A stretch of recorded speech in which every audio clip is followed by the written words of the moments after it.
Hey guys, this is Liv with Live Life Outdoors here, and we are gardening in our pajamas. I don't know if you're going to be able to hear me from over there. I don't have a mic situation right now because my others just tank out too quickly. So if you can't hear me, you'll end up getting a voiceover for this, but we are fall gardening in our pajamas because this is how we get things done. Alright, so I've got my space right here. This is what I'm working on planting on. Editing Liv here. So I did feel like a lot of this video got a bit quiet. I am apparently not very tech savvy on these voiceovers, so it's not really going to line up with what's going on in the video, but you won't know that because you can't hear what I'm originally saying. So I'm just going to intersperse this here and there, but I start off by showing you the different things that I'm going to do. So I have spinach, lettuce, radishes, zucchini. I do end up doing the zucchini intentionally in the middle so that if the three of them do germinate, they have plenty of room there. And then everything else is just chaos sown around it. I did start out by just putting these things in the soil without covering them, so I knew where I had placed stuff. And then I do go back and cover that towards the end of the video. The reason I like to chaos sow like this is because a lot of these seeds, the radishes, the lettuce especially, they're so small that it's a pain to try and like do it nicely. And also, this is something that I use for a living mulch as well. So if I didn't have straw, I would just chaos sow a bunch of the lettuce, and that would provide me with a coverage, a protective coverage that's going to protect from the soil becoming hydrophobic, and it's going to protect weed seeds from taking place as well. So the New Zealand spinach, those are pretty big. And this is what the packet looks like on those. We have our freckless romaine. This is the 45-day.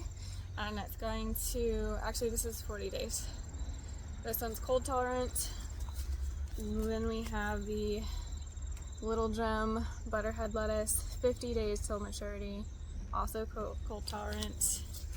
Our romaine, this is going to be 45 days to maturity, also cold tolerant. This is our one that is frost tolerant. This is the Landis Winterletter. I've done this one before. It's actually really good. And this one, all right, this is the downside of these. So Baker's Creek, if you're listening, make sure you put the days for how long it takes to harvest these things when they're ready, because that drives me insane. That is not on your packaging. But yeah, so they should be around the like 45-day mark as well.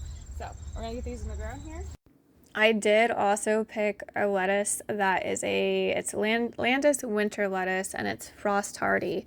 So that means that it should make it through a light frost. Lettuce is almost certainly not going to make it through a hard frost. There are other things that could make it through a hard frost. Kale is one of those things. I did have a dinosaur kale that I just left to see how long it would take for the cold to kill it. It made it through several times of it snowing before it was, honestly, it kind of lasted the whole entire time. I don't know how it would have tasted. Might have been terrible. But that's one of the things that if you're trying to extend your garden season, that you can be planting those really late to the season. So that you do have that little bit of extra cushion for having fresh food in the garden. I also love the things that are frost hardy just because, like last year, for example, I wish I had planted a fall garden. I didn't. And I had such an extra amount of time before our first frost came. Like, our first frost came really late. Normally it comes about, I want to say October 15th, 16th, and it didn't come until like the end of October. So like I still had tomatoes in the garden by the end of October. That was wild.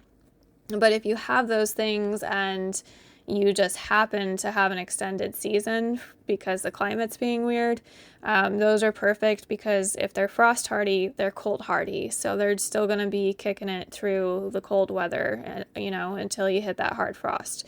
So those are nice things to have in the garden. And then just making sure that you know how many days you have left, because the zucchini, for example, that's not going to make it through a frost. So I have to make sure I do have enough days for that. At the time of planting this, I think I had roughly 55 days left in my growing season.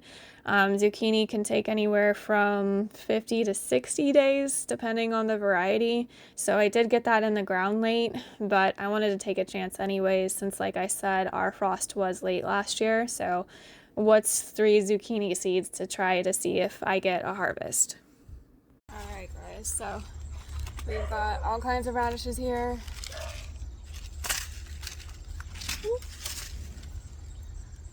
This is just your preference. I've got some rutabagas too. I'll probably toss those in. The rutabagas are much larger, so now I'm going to put them in this bed since I did a whole bunch of stuff in here now. But we're all going to put them up there at the front for the radishes. And then we have some other growing spaces that we're going to plant out. So like this space right in front of me, I'm going to take some of the brassicas out, maybe get some new ones in. I'm very late on doing this. I am terrible. I procrastinated. So we're not on time, but it's okay.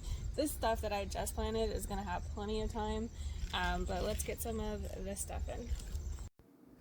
So with these radishes that I did, I would like to succession sow them. I don't have room in this particular space. I'm going to utilize other spaces in the garden as I get them cleared out.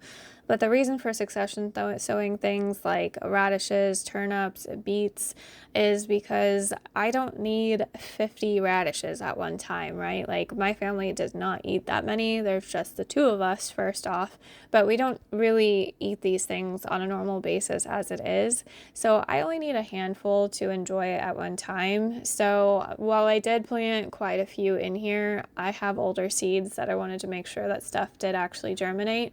But what I recommend is like this week that I did this, a week from then I would plant another round, a week from then I would plant another round until I run out of days that makes sense for me to plant these things with the upcoming frost.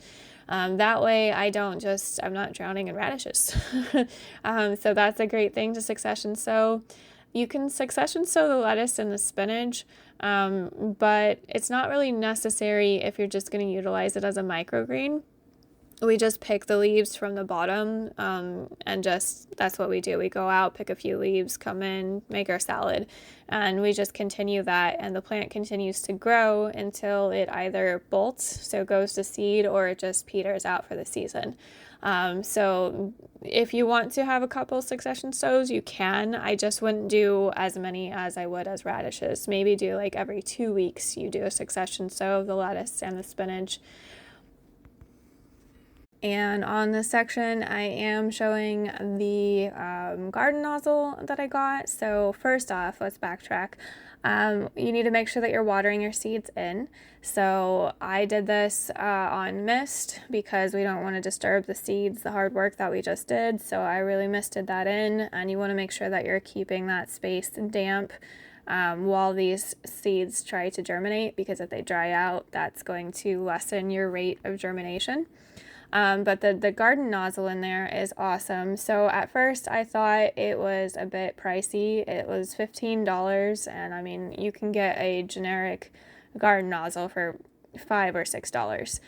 However, I'm super glad that my boyfriend pointed this out and that I got it, because the little adjustment piece on the top that opens the valve, you can slowly push that up to adjust how much water comes out of it, and then you push it back down and you can turn it off. So it's awesome for people who have arthritis or any kind of like muscular nerve hand issues that can't just, squeeze the garden nozzle the entire time, because my hand starts to hurt after that. I'm pretty sure I have carpal tunnel from years of typing. But it's hard for me to get the whole garden done squeezing the thing the whole time, and those little like twisty pieces with the triangle metal piece to hold it in place, those things break after a while. They just stop working. So I love this because I can easily turn it on and off without any issue. I don't have to be holding anything the whole time except for, holding onto the hose. On that note though, the way that it's designed, I can actually hang it on my cattle panel and let it water the garden. It doesn't work in all of my spaces, but in some of them it does. So it's super awesome. It was a Walmart find, so I'm sure if it's not in your store because it's out of season, you can probably find it online. But that worked perfectly, so highly recommend. $15, totally worth it.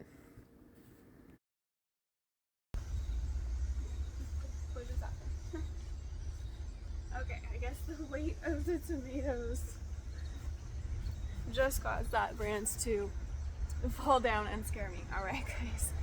Oh, it also... No, is there something back here? What's happening?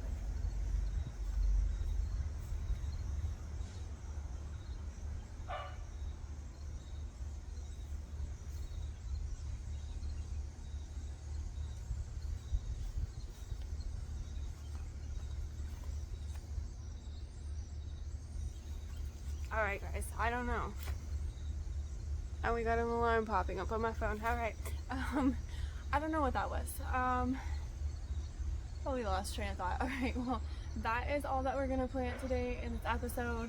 Like I said, gardening with me in my pajamas. This is how I get stuff done. I don't have time to like go get a shower before I do these things, come out, look decent, and then go back in and take another shower. And I really have to just do things based off of motivation. So if you have ADHD, if you have depression, anxiety, you just struggle to get out and do things, it's 1000% okay to come out here and garden in your pajamas. Like, just do it. Also, if you are someone who's doing videos, just go out and do it. We're real people. This is what we all look like. The people watching you, this is what we look like. So just start. Whether it's getting out into your garden and doing stuff, or, you know, going to the grocery store. Yeah, sure, you should try to make an effort, but also don't super stress it, alright? So, get your fall garden planted. You'll probably be seeing this next week. We are on like the bees. The bees just came out. We are on the last week of August. Alright, that was easier. Now you're gonna get turned sideways and all over. I think we're on the last week of August, and you'll probably see this the first week of September, because I do not get stuff out that quickly when it's a whole video. But yeah, that's the fall garden for that part, and then we'll see what else I am able to accomplish. Thank you guys for hanging out with me in the garden in my pajamas. I'll see you guys in the next one, and I'll put something up top for you.